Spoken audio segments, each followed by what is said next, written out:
राधे राधे मित्रों। तो मित्रों आप लोग राधा किशन के अपकमिंग एपिसोड में देखेंगे कि मित्रों वीडियो शुरू करने से पहले अगर आप हमारे चैनल पे नए हैं और अगर अभी तक आप लोगों ने हमारे चैनल को सब्सक्राइब नहीं किया तो चैनल को कर लीजिएगा सब्सक्राइब और बेल आइकन को प्रेस कर दीजिएगा, जिससे कि हमारी नई वीडियो का नोटिफिकेशन आपको मिल जाए। तो मित्रों आप लोग देखेंगे कि कृष्ण जी राधा से कहते हैं कि तुम सत्य में जानना चाहती हो, मेरी पीड़ा के बहुत से कारण है राधे।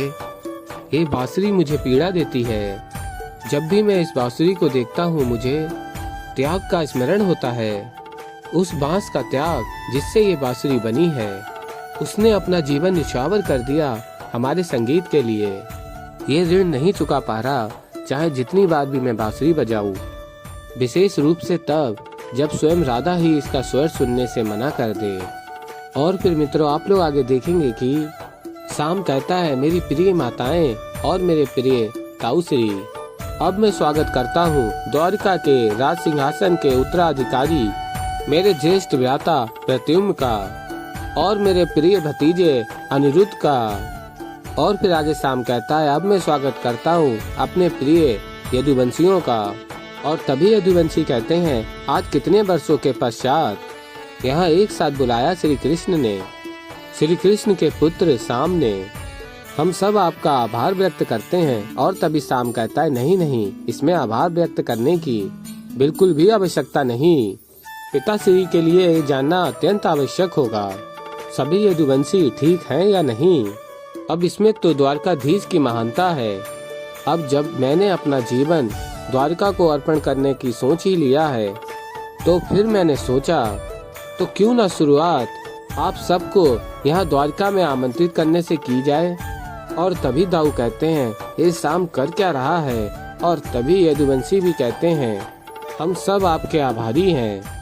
और तभी शाम कहता है, नहीं नहीं, आभार तो हम सबको द्वारकाधीश का करना चाहिए, जिन्होंने मेरा हृदय परिवर्तन कर इस योग्य बना दिया है। और फिर मित्रों आप लोग आगे देखेंगे कि द्वारकाधीश श्री कृष्ण जी कहते हैं, आप सभी का द्वारका में बहुत बहुत स्वागत है। और तभी यदुवंशी कहते हैं कि हम सब अत्यंत प्रसन्न हैं कि आपने शाम की बात सुन के हम सबको आज यहाँ आमंत्रित किया। हमारा एक निवेदन है कि शाम को हम सबका प्रतिनिधि बनाया जाए। हमारा दुख सुख यदुवंशियों का क्या हो रहा है, ये आप तक पहुँचाने का उत्तरदायित्व शाम को दे दिया जाए। और तभी शाम कहता है, नहीं नहीं, मुझ सेवक को इतना बड़ा उत्तरदायित्व देने की कोई आवश्यकता नहीं है। और तभी यदुवंशी कहते हैं, नहीं नहीं, ये तो हमें ज्ञात हो गया है। आपने अपना पूरा जीवन द्वारका की भलाई के लिए लगा दिया है, इसीलिए हम सब ने निर्णय लिया है आप ही हमारे प्रतिनिधि बने। कृपया करके मना ना कीजिए शाम। और फिर मित्रों आप लोग आगे देखेंगे कि द्वारकाधीश श्री कृष्ण जी कहते हैं, जैसी कुल की इच्छा होगी वही मेरी इच्छा होगी। और कहते हैं, शाम ही प्रतिनिधि बनेगा। और फिर कृष्ण जी कहते हैं, आप सब द्वारका आए हैं तो हमारा आतिथ्य स्वीकार कीजिए, ये मेरा सौभाग्य होगा। और फिर आगे आप लोग देखेंगे कृष्ण जी कहते हैं, शाम। और तभी शाम कहता है, जी पिताश्री कहिए क्या बात है। और फिर कृष्ण जी कहते हैं, तुम पर बहुत बड़ा उत्तरदायित्व है शाम। अगर अपने दायित्व अच्छे से निभाओगे तो सबका उद्धार होगा। प्रारंभ अच्छा किया है तुमने, आगे भी सब अच्छा ही करोगे। और तभी शाम कहता है, अर्थात आप प्रसन्न है ना पिताश्री। और तभी कृष्ण जी कहते हैं, हाँ बहुत प्रसन्न हूँ। और तभी राधा देखती हैं और कहती हैं, किंतु कृष्ण प्रसन्न नहीं लग रहा। और फिर शाम कहता है, तो अंततः पिताश्री भी मेरी बातों में आ ही गए। जो कार्य मैं इतने लंबे समय से नहीं कर सका, वो आज इतनी शीघ्र सरलता से पूर्ण हो गया। और फिर आगे आप लोग देखेंगे कि देवी पार्वती महादेव से कहती हैं, शाम से बात करते समय श्री कृष्ण के मुख पे चिंता का भाव था। और तभी महादेव कहते हैं, अर्थ स्पष्ट है देवी। श्री कृष्ण को इस बात का भान हो चुका है कि द्वारका में होने वाले विनाश का प्रारंभ शाम कर चुका है। और फिर मित्रों आप लोग आगे देखेंगे कि राधा कृष्ण जी से कहती हैं, कृष्ण शाम से तो तुम प्रसन्न थे ना, फिर तुम्हारे मुख पर चिंता किस बात की थी। ऐसा क्या है जो तुम मुझसे छिपा रहे हो। और फिर तभी कृष्ण जी कहते हैं, ऐसा कुछ भी नहीं है राधे, इतना अच्छा कार्य तो किया सामने, मैं अत्यंत प्रसन्न हूँ उससे। और तभी राधा कहती हैं, तो तुम्हारे मुख पर पीड़ा किस बात की थी? और फिर कृष्ण जी कहते हैं, तुम वास्तव में जानना चाहती हो? मेरी इस पीड़ा का संबंध है मेरे संबंधियों से, मेरे परिवार से, मेरे कुल से, यदु वंश से। और राधा कहती हैं, तुम्हारी पीड़ा का कारण तुम्हारे परिवार और तुम्हारे संबंधी कैसे हो सकते हैं? और फिर कृष्ण जी कहते हैं, जब भी मैं अपने परिवार, अपने कुल, अपने इस यदुवंश को देखता हूँ राधे, तो बस चिंता होती है। ऐसा लगता है मानो कि आज तक मैंने जो कुछ भी किया है उसमें कहीं किसी प्रकार की कमी रह गई है। ये चिंता मुझे पीड़ा देती है कि आने वाले भविष्य में जो चुनौतियाँ आएंगी उसका सामना करने के लिए ये कुल यदुवंश सज्ज है भी या नहीं। और तभी राधा कहती हैं, कितनी पीड़ा में हो तुम कृष्ण, और मुझे कुछ ज्ञात भी नहीं था। और फिर मित्रों आप लोग आगे देखेंगे कि राधा रुक्मिणी से कहती हैं, आज तुम सेवकों को रसोई से अवकाश दे दो। और तभी रुक्मिणी कहती हैं, किंतु क्यों राधा?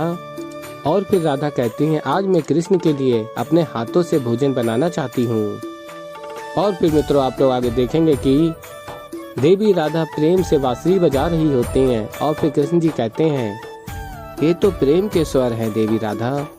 और कहते हैं, मैं जानता था कि तुम प्रेम के अभाव में कभी रह ही नहीं पाओगी। तुम्हारे प्रेम के भरे स्वर को सुनकर मन प्रसन्न हो गया है। और फिर आगे आप लोग देखेंगे, कृष्ण जी राधा के समक्ष जाते हैं और कहते हैं, राधा अंततः तुम मान ही गई, अब हम लोग पुनः प्रेम करेंगे, मुझे दुगना प्रेम मिलेगा। और फिर कृष्ण जी कहते हैं, सत्य कह रहा हूँ ना राधा? और तभी राधा कहती हैं, नहीं कृष्ण, प्रेम तो हम गोलोक में ही करेंगे, यहाँ नहीं। और तभी कृष्ण जी कहते हैं, किंतु तुम्हारी बांसुरी से तो प्रेम के स्वर आए थे, तो तुमने मुझे यहाँ पे क्यों आमंत्रित किया राधे? और तभी देवी राधा कहती हैं, प्रेम नहीं तो क्या हुआ, तुम्हारी देखभाल तो करूंगी ना कृष्ण, मैं अपने कृष्ण को निरंतर पीड़ा में नहीं देख सकती। और कहती हैं, देखो मैंने आज तुम्हारे लिए भोजन बनाया है। और आगे राधा कहती है, मैंने सोचा कि तुम्हें आज यहाँ भोजन करवाऊं, चंद्रमा की शीतलता से तुम्हारे कुछ घाव भी भर जाएंगे। और तभी कृष्ण जी कहते हैं, एक बात कहूँ राधे, चंद्रमा का प्रकाश भी मुझे चुभता है। और तभी राधा कहती हैं, चंद्रमा की शीतलता तो तुम्हें अत्यंत प्रिय थी ना? और तभी कृष्ण जी कहते हैं, सत्य कह रहा हूँ राधा, हाँ इस शीतल चंद्रमा की रोशनी में लिपटी हुई ये रात्रि मुझे अत्यंत प्रिय लगती थी, किंतु इस चंद्रमा की शीतलता तुम्हारे प्रेम से थी, और अब तुमने प्रेम पे विराम लगा दिया है तो ये चंद्रमा क्या, संसार में कहीं भी सुख नहीं मिलता। तो मित्रों ऐसे ही आगे और भी बहुत कुछ देखने को मिलेगा आप लोगों को। तो अभी के लिए इस वीडियो में इतना ही। अगर आप लोगों को हमारी वीडियो पसंद आई हो तो वीडियो को कर दीजिएगा लाइक, चैनल पे नए हैं तो चैनल को कर लीजिएगा सब्सक्राइब। मैं मिलता हूँ आप लोगों को जल्द ही एक नई वीडियो के साथ। तो मित्रों तब तक के लिए राधे राधे।